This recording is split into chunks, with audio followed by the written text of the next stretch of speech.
अंजुमन आड़तियां के प्रेसिडेंट ने जरा जोरदार क्लैप में वेलकम कर दिया, जोरदार।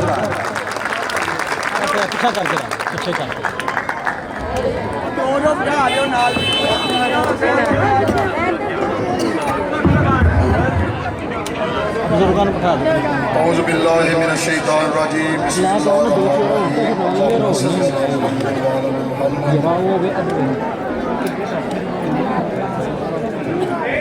जनाब अल्लाह गुजारिश है कि इतफाक वेलफेयर सोसाइटी जी है वो जलालपुर जट्टा जी एक मुकाम बना चुकी है।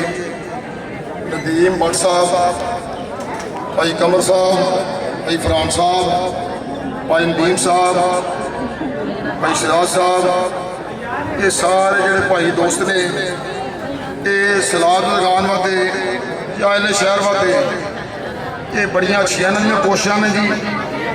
खराज तहसीन के मुस्तक ने अल्लाह ताला इजाज मजीद बरकत अता फरमाए।